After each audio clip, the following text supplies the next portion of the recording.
হরে কৃষ্ণ, রাধে রাধে, জয় পরমারাধ্য শ্রী গুরুপাদ পদ্ম কি জয়। সুপ্রিয় ভক্তবৃন্দ, দর্শক বন্ধু, আজকের আলোচনার প্রারম্ভে সর্বাগ্রে আমি আমার নিত্য জীবনদাতা পরমারাধ্য শ্রী গুরুপাদ পদ্মে অসংখ্য সাষ্টাঙ্গ দণ্ডবোধ প্রণতি নিবেদন করি এবং তৎপরে আপনাদের সকলকেই আমি আমার আন্তরিক প্রীতি, শুভেচ্ছা এবং পূজ্য পাদ পদ্মে সশ্রদ্ধ প্রণতি জানিয়ে আজকের আলোচনা শুরু করব। আজ আমরা আলোচনা করব কার্তিক ব্রত সম্বন্ধে কিছু কথা।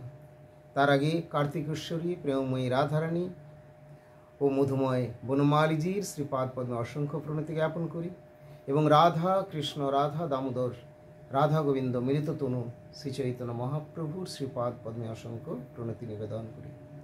সপরিকর গুরু গৌরাঙ্গ রাধা গোবিন্দ বনমালীজির শ্রীপাদ পদ্মে প্রণতি জ্ঞাপন করে ইষ্টদেবগণের কৃপা ভিক্ষামুখে সপরিকর ভগবৎ সুখ বিধানে ব্রতী হয়ে ও আত্মশোধনে প্রয়াসী হয়ে আজকের আলোচনায় অংশগ্রহণ করছি। আজকে আমরা পাপাঙ্কুশা একাদশী বা পাশাঙ্কুশা একাদশী সম্বন্ধে কিছু কথা শ্রবণ করব।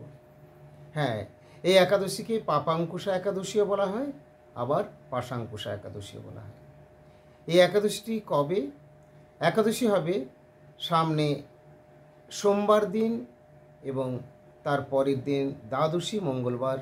এই দিন হচ্ছে আমাদের রায়পুর শ্রী গৌরাঙ্গ মঠের উৎসব।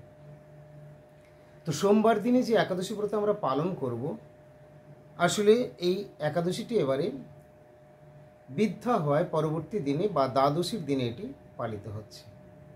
সোমবার দিন ইংরেজির তারিখ হচ্ছে 14 তারিখ, 14ই অক্টোবর এই একাদশী ব্রত পালিত হবে। এই একাদশী ব্রতের নাম হচ্ছে পাপাঙ্কুশা একাদশী বা পাশাঙ্কুশা একাদশী। এই একাদশী ব্রতের পারণ হচ্ছে তার পরের দিনে, অর্থাৎ মঙ্গলবার দিন। মঙ্গলবার দিন এই একাদশী ব্রতের পারণের সময়টি হলো 9:58 মধ্যে, সকাল 9:28 মধ্যে এই একাদশী ব্রতের পারণ। তো তাহলে একাদশীর পরের দিনে দ্বাদশী পড়ছে এবং তারপরের দিনে ত্রয়োদশী উৎসব হওয়ার কথা। এটাই অনেকেই জানতে চাচ্ছেন বা প্রশ্ন করছেন। না, আসলে আমরা একাদশী ব্রতটা পালন করছি, সেদিন কিন্তু দ্বাদশী হয়ে যাচ্ছে। তো এই জন্যেই দ্বাদশীর দিনে একাদশী ব্রতটি পালিত হচ্ছে, তাই পরবর্তী দিন অবশ্যই ত্রয়োদশী থাকছে। তিথি অনুসারে আমাদের এই ত্রয়োদশীর দিনেই রায়পুর শ্রী গৌরাঙ্গ মঠে উৎসবটি হয়ে থাকে। বিজয়া প্রণাম জানানোর উৎসব এই শুক্লা ত্রয়োদশী তিথিতে। তাই এবারও সেই তিথি অনুসারে সেই দিনটি বা তারিখটি পড়ছে 15ই অক্টোবর। এই দিন মঙ্গলবার দিন। মঙ্গলবার 15ই অক্টোবর আমরা যে একাদশী পালন করছি, যদিও সেটি দ্বাদশীর দিনে হচ্ছে পাপাঙ্কুশা বা পাশাঙ্কুশা একাদশী, সেটি সোমবার দিনে এবং পরের দিন মঙ্গলবার দিন তার পারণ পূর্বাহ্ন বা সকাল 9:28 মধ্যে এবং এই দিনে আবার রায়পুর মঠের উৎসব। পরের দিন হলো বুধবার, মানে উৎসবের পরের দিন হচ্ছে বুধবার এবং তার পরের দিন হচ্ছে বৃহস্পতিবার। তাহলে 15 তারিখে রায়পুরের উৎসব, 16 তারিখে উৎসবের পরের দিন একটা দিন গ্যাপ দিয়ে, বুধবার দিন গ্যাপ দিয়ে 17 তারিখে হচ্ছে বৃহস্পতিবার দিনে কার্তিক ব্রত আরম্ভ। এই কার্তিক ব্রতের একটি নাম নয়, অনেকগুলি নাম আছে। ভক্তরা বিভিন্ন নামই তাকে ডাকেন বা ডাকতে পারেন, বলতে পারেন। কেউ বলে কার্তিক ব্রত, কেউ বলেন দামোদর ব্রত, কেউ বলেন উর্জব্রত, কেউ বলেন নিয়ম সেবা ইত্যাদি। এতগুলি এইভাবে বলার কারণ কি? অনেকগুলি কারণই রয়েছে এবং প্রত্যেকটি নামের সঙ্গে তার মিলও রয়েছে। যেমন নিয়ম সেবা বলা হয়। নিয়ম সেবা বলতে ভক্তরা এই দিন থেকে নিয়মটা শুরু করেন এবং সেই নিয়ম মাফিক তারা 1 মাস ধরে চলেন, রুটিন লাইফ। এবং এটা হচ্ছে তাদের সাধনা, সাধন ভোজন অনুশীলন। অর্থাৎ ভক্তরা তো বরাবরই করছেন, কিন্তু ভগবান এমনই বিধান দিয়ে রেখেছেন যখন তাদের জন্য আরও অনেক বেশি সুযোগ দেওয়া হচ্ছে এবং অনেক বেশি কৃপা করছেন ভগবান। এই সময়ে ভক্তদেরও আরতি বাড়ছে, শ্রদ্ধা, আরতি, আগ্রহ, বিভিন্ন রকম কারণে এই সময়টি ভগবান আমাদেরকে শাস্ত্রীয় নির্দেশ অনুসারে পালন করার জন্যে জানিয়েছেন। তো তাহলে এই হলো নিয়ম সেবা, যে প্রত্যেক দিন নিয়ম করে চলবেন এই দিন থেকে। শুধু হ্যাঁ, এই দিন থেকে মানে যেদিন ব্রত আরম্ভ হচ্ছে। পূর্বে আমরা আলোচনা করেছিলাম যে এই ব্রতটি 3টি নিয়ম রয়েছে। কেউ কেউ বা একাদশীর থেকে একেবারে উত্থান একাদশী, মানে এই পাপাঙ্কুশা বা পাশাঙ্কুশা দুটোই বলা হয়। আমি একবার পাশাঙ্কুশা লিখেছিলাম, কেউ হয়তো আমাকে বলেছিলেন মহারাজ ওটা পাপাঙ্কুশা হবে না, দুটোই হবে, দুটো নামই রয়েছে, পাপাঙ্কুশা পাশাঙ্কুশা একাদশী। তো যাই হোক, এখন পাশাঙ্কুশা একাদশী থেকে বা এই পাপাঙ্কুশা একাদশী থেকে একেবারে উত্থান একাদশী পর্যন্ত ব্রত হয়। এটাও অনেকেই করেন, আমাদের গৌড়ীয় মঠের মধ্যেও এই নিয়মই অনেকেই রয়েছে, অনেকগুলি মঠই রয়েছে। আবার কার্তিক মাসের সংক্রান্তি থেকে করছেন পুরো মাস, সারা মাস ধরে, তো এটারও একটা নিয়ম রয়েছে। আর এই যে পূর্ণিমা, এই শুক্লপক্ষের পূর্ণিমা থেকে, অর্থাৎ এই কোজাগরী লক্ষ্মী পূজা যেদিন, লক্ষ্মী পূর্ণিমা, কোজাগরী পূর্ণিমা ইত্যাদি বলেন, এই দিনের থেকে একেবারে রাস পূর্ণিমা, মানে ঠিক 1 মাস, রাস পূর্ণিমার দিনে ব্রত ভঙ্গ হয়। আচ্ছা, যেদিন ব্রত আরম্ভ করা হচ্ছে, যেদিন ব্রত আরম্ভ হবে এবারে, বিশেষ করে আমাদের মঠ থেকে যেগুলি হয়, বা আবার অন্যান্য অনেক মঠই রয়েছেন যারা কিন্তু এই পূর্ণিমার দিন থেকে আরম্ভ করেন। আমাদেরও আরম্ভ হবে পূর্ণিমার দিন থেকে। রায়পুর মঠের উৎসব হয়ে যাবে। রায়পুর মঠের উৎসব হবে মঙ্গলবার দিন বা 15ই অক্টোবর, 16ই অক্টোবর বা বুধবার দিন বাদ দিয়ে 17ই অক্টোবর বৃহস্পতিবার দিন হবে আমাদের ব্রত আরম্ভ। গৌড়ীয় সমিতির আমাদের সমস্ত মঠে তো হবে, এবং এছাড়াও আবার গৌড়ীয় মঠের অনেক মঠেই কিন্তু এই দিন পূর্ণিমা থেকে আরম্ভ করে পূর্ণিমাতে আবার শেষ হয়, রাস পূর্ণিমাতে। তো অতঃপর আমাদের যে সমস্ত ভক্ত সজ্জনবৃন্দ রয়েছেন, যারা আমাদের গুরুপাদ পদ্মের আশ্রিত বা আশ্রয় প্রার্থী, আশ্রয় অভিলাষী বা গুরুপাদ পদ্মের শ্রদ্ধাশীল, এরকম যারা রয়েছেন, যারা আমাদের সাথে বা গৌড়ীয় মঠের সাথে, গৌড়ীয় সমিতির সাথে যারা সংশ্লিষ্ট সংযুক্ত রয়েছেন, তাদের সকলকেই জানাই যে আপনারা রাস পূর্ণিমার পর্যন্ত, এটিকেও রাস বলা হয়, শারদীয় রাসযাত্রা। তো যাই হোক, এই বৃহস্পতিবার দিন 17 তারিখ পড়ছে, 17 তারিখ, এই দিন আপনারা ব্রত আরম্ভ করবেন।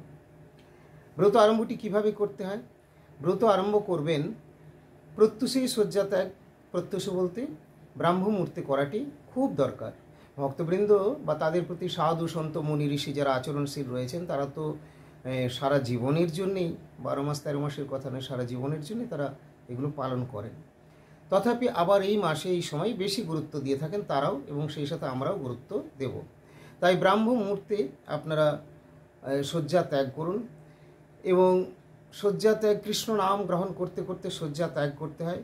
প্রত্যুষেই স্নানাদি সেরে ফেলতে হয়। তো ধীরে ধীরে এই সময় ঠান্ডাটা বাড়ে, যদি এখনও সেরকম ঠান্ডা আসেনি, কিন্তু কার্তিক ব্রতের সময় ঠান্ডা একটু একটু করে বাড়তে থাকে। অনেকের তেল গায়ে মেখে স্নান করা হয়তো এটা অনেকেরই আছে, আবার অনেকেই ওই সময় যেহেতু তেল রেস্ট্রিক্টেড রয়েছে, তেল মাখা চলে না, সর্ষের তেলটা চলে না, অন্যান্য তেল যে সমস্ত আজকাল রয়েছে এগুলো গায়ে নেওয়া চলে। তো সর্ষের তেল খাওয়া এবং মাখা দুটোরই নিষেধ রয়েছে। তো তার ফলে কি হয়, যেহেতু যারা অভ্যস্ত সর্ষের তেল মেখে, তারা বিনা তেলে কী করে স্নান করবেন, কেউ বা জোর করে নিচ্ছেন, তো ঠান্ডাও লেগে যায়। কেউ বা প্রত্যুষ অত ভোরে ভোরে উঠছেন, ঠান্ডা জলে স্নান করছেন, ঠান্ডা লেগে যায়। তো আমার পরমারাধ্য শ্রী গুরুপাদ পদ্ম এগুলো এইভাবে জোর করে করতে নিষেধই করেন। দেখুন, অনেক ক্ষেত্রে রয়েছে যে জোর করেও করতে হবে, মন চাইছে যে না আমি আরও ঘুমিয়ে থাকি, শয্যা ত্যাগ করবো না, কিন্তু এই ক্ষেত্রে আপনাকে জোর করেই শয্যা ত্যাগ করতে হবে।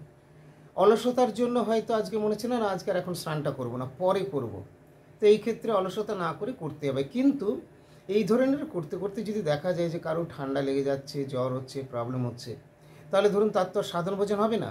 মাসের প্রথম 2-3 দিন এমন অবস্থা করে নিলেন যে শেষের আর বাকি 26, 27, 28টা যে দিন থাকছে আর কিছুই করা গেল না। এই জন্যে যাতে পরবর্তী দিনগুলো সুষ্ঠুভাবে আপনি পালন করতে পারেন, তাই কোনো বিজ্ঞ পুরুষ, মহাপুরুষগণ তারা কিন্তু কৃপা নির্দেশ করেন যে না তুমি ধীরে ধীরে চলো, অত জোরে অত স্পিডে যাওয়ার দরকার নেই। এই কারণে তারা বলেন যারা পারবেন তাদের পক্ষে ভালো, কিন্তু যারা পারবেন না, এমনকি কেউ রয়েছেন যে তিনি কিন্তু ভোরে স্নান করতে পারবেনই না, এবং তিনি গুরুপাদ পদ্মের কাছ থেকে বিধান নিচ্ছেন, তাহলে কী করব? তিনি তখন বলেন প্রত্যুষে শয্যা ত্যাগ করুন, এবং যথাসম্ভব সেখানে বস্ত্র আদি পরিবর্তন করুন, এবং হাতে মুখে জল নিয়ে, জল ছিটিয়ে বা গা মুছে ইত্যাদি করুন, গঙ্গা জল পান করুন, হরিনাম গ্রহণ করুন, পরে সুযোগ মতো আপনি আবার স্নানাদি ইত্যাদি করবেন। এরকম কিন্তু এগুলো স্থানকাল অনুসারে বিধান দেওয়া হয়।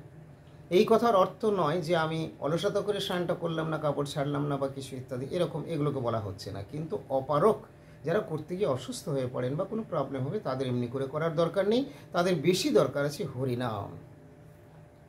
হরিনামটা কিন্তু সকলকেই করতে হবে, খুব জোর দিয়ে করতে হবে। হরিনাম খুব বেশি পরিমাণে করতে হবে, খুব সুন্দর করে হরিনাম কৃপা ভিক্ষামুখে সুন্দর করে বলতে সুন্দর উচ্চারণ করে, স্পষ্ট উচ্চারণ করে ভগবানের স্মরণ করতে করতে যদি হরিনাম উচ্চারিত হয় খুবই ভালো। কিন্তু অনেক সময় এই ক্ষেত্রে আমি যেহেতু আসছে তাই বলে দিই, অনেকে আবার প্রশ্ন করেন যে ভগবানের তো চিন্তা আসছে না, পরন্তু হরিনাম করতে গিয়ে খারাপ চিন্তা চলে আসছে।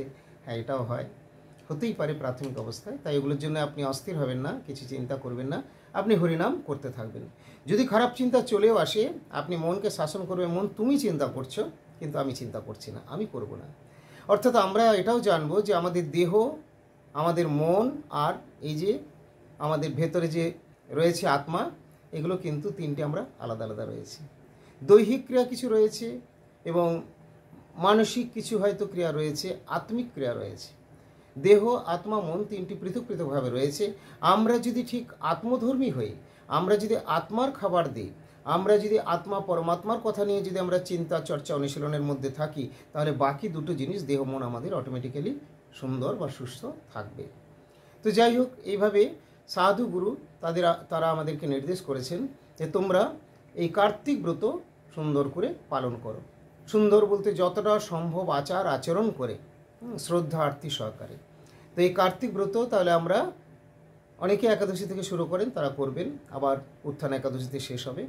আর অনেকে আবার পূর্ণিমা থেকে শুরু করেন, তাই কোজাগরী লক্ষ্মী পূর্ণিমা যেটা আমাদের শুরু হয়, অর্থাৎ এই বৃহস্পতিবার বা 17ই অক্টোবর এই দিন থেকে আমাদের শুরু হবে এবং রাস পূর্ণিমার দিনে গিয়ে সেই ব্রত ভঙ্গ হবে।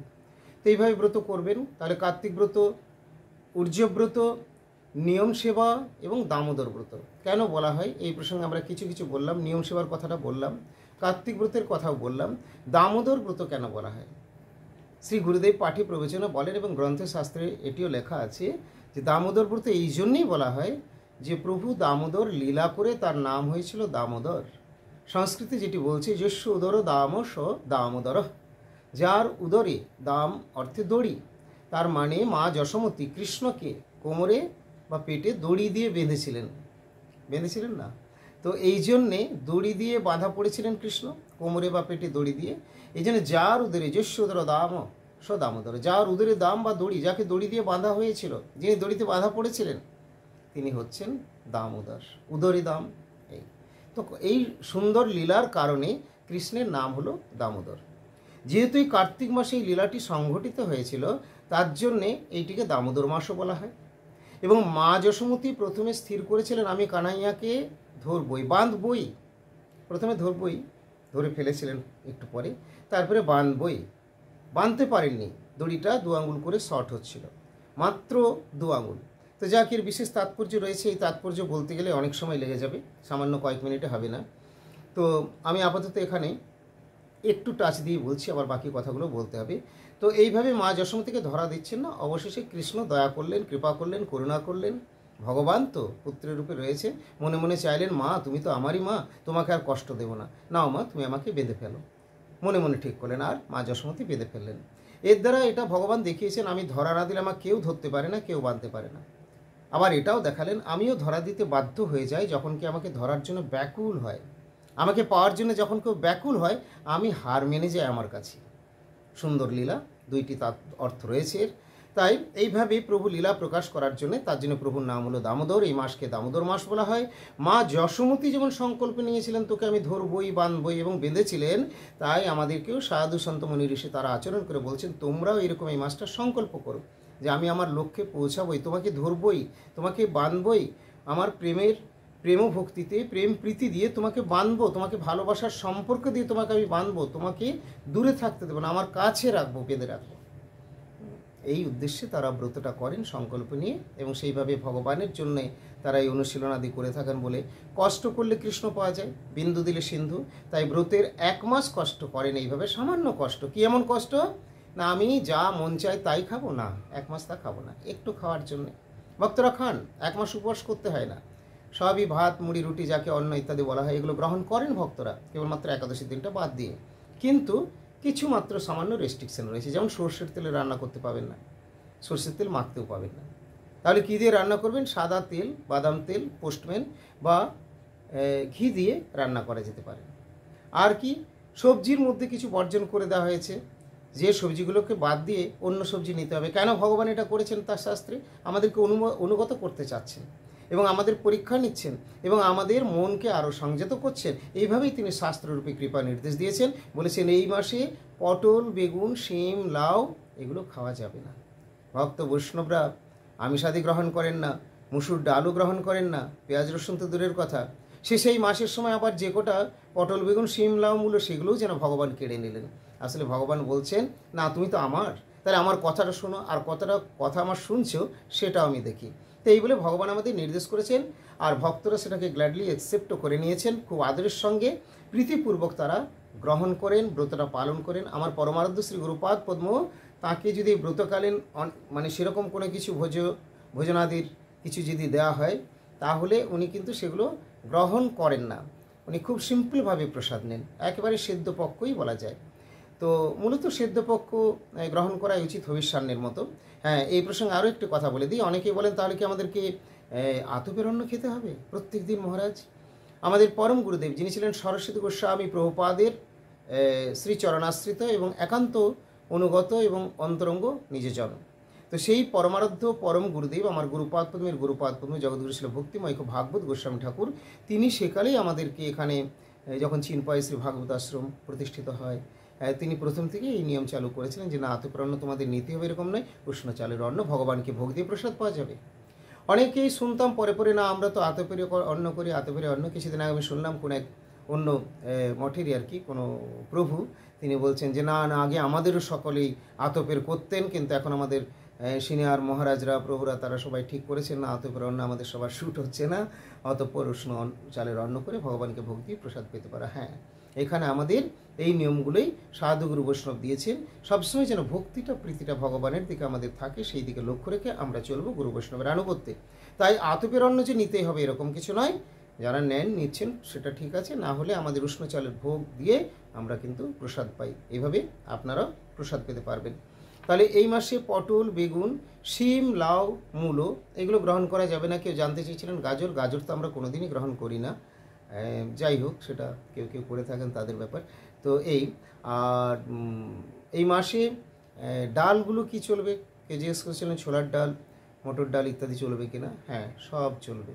মসুর ডাল কোনোদিন আমাদের চলে না, তাই ব্রতের সময় তো চলবেই না। শুধুমাত্র কালো কলাই যেটা, এই ডালটাও কিন্তু চলবে না। এই ডাল চলবে না, এটাকে নিষেধ করা রয়েছে, মাসকলাই বলে লেখা আছে। গুরুপাদ পদ্ম এগুলোর দিকে খুব বেশি কড়াকড়ি দেননি। তিনি হরিনামের উপরে জোর দিয়েছেন, গুরু বৈষ্ণব আনুগত্যের প্রতি জোর দিয়েছেন, সদাচারের উপরে জোর দিয়েছেন। আর আমাদের গ্রন্থে যে কয়েকটা নিষেধ লেখা আছে সেইগুলো পালন করতে হলে তাতে যথেষ্ট হবে। আর অবশ্যই এই মাসে ক্ষৌর কর্ম করবেন না। কি আমাকে প্রশ্ন করেছিলেন মহারাজ ক্ষৌর কর্ম মানে কি? আচ্ছা, সাধু ভাষায় বলা আছে ক্ষৌর কর্ম এক কথায় খুরের কার্য। তো বলেন আমি যদি খুরে না কেটে, নখ কাটা হতো আগে খুর, আমি যদি নেল কাটা দিয়ে কাটি ওটাই খুর। মানে চুল, দাড়ি, নখ কাটা ইত্যাদি 1 মাস করা আমাদের নিষেধ রয়েছে। আমার গুরুপাদ পদ্ম করেন না, তাঁর গুরুদেব প্রভুজিও করতেন না, জগৎগুরু ছিল প্রভুপাদও করেননি, আমরাও করি না। একান্তই কেউ যদি অপারক হন, তখন গুরুপাদ পদ্মের কাছে কোনো আদেশ নির্দেশ নিলে উনি সেই ক্ষেত্রে সেই অনুসারে কিছু নির্দেশ দিয়ে থাকেন, সেটা আলাদা জিনিস। কিছুদিনের জন্য বা কোনো কিছু, সেটা আমি আর বেশি এখানে অত বলছি না, আমার সেগুলো বলাটাও ঠিক নয়। এগুলো গুরুপাদ পদ্মের কাছ থেকে এরপর নির্দেশ নিতে হবে। তো যাই হোক, এই সামনে আবার একাদশী আসছে, সেই দিন থেকে ব্রত আরম্ভ হচ্ছে। কার্তিক ব্রত যারা করছেন তাদের জন্য আরম্ভ হচ্ছে, এবং যারা পূর্ণিমা থেকে করবেন তাদের এই পূর্ণিমার দিন, অর্থাৎ আমাদের পূর্ণিমা থেকে হয়, সেই বিষয়ে বললাম। তো এই একাদশীটা আসছে পাশাঙ্কুশা একাদশী বা পাপাঙ্কুশা একাদশী। তো আমি কার্তিক ব্রতের সম্বন্ধে কিছু কথা তো অলরেডি বললাম, হয়তো একাদশীটার সম্বন্ধে আরও কিছু বলতাম, কিন্তু আজকের দিনে যেহেতু সময় অতিক্রান্ত হতে চলেছে, আপনাদের অনেকখানি সময় নিয়েছি, তাই আমি আপাতত এখানেই বিরতি দেবো। পরবর্তী আলোচনায় আবার পাপাঙ্কুশা একাদশী বা পাশাঙ্কুশা একাদশী সম্বন্ধে আরও বিশদভাবে আলোচনা করার চেষ্টা করব। ভালো থাকুন সকলেই, দেখা হবে আবার পরবর্তী পোস্টে। আজকের মতো এখানেই বিরতি। তবে তার আগে বলবো, যারা এখনও আমাদের চ্যানেলটি সাবস্ক্রাইব করেননি তারা চ্যানেলটি সাবস্ক্রাইব করে আমাদের সঙ্গে থাকুন, আর নিয়মিত দেখতে থাকুন আমাদের পারমার্থিক দিব্য মধুর প্রসঙ্গগুলি। আর সুযোগ হলে একটা কমেন্ট করবেন, হরে কৃষ্ণ, রাধে রাধে। না, এর জন্য কিছু লাগে না। অনেকে আমাকে বলেন মহারাজ আমরা তো কমেন্ট করতে পারি না, লিখতে পারি না। না, আপনাদের আমি জানি, কিন্তু যারা পারেন তাদেরকেই বলছি, সত্যি আপনাদের মতো আর কৃপণ হয় না, একটা রাধে রাধে কমেন্ট করতে পারেন না। থ্যাঙ্কস, রাধে রাধে, হরি বল।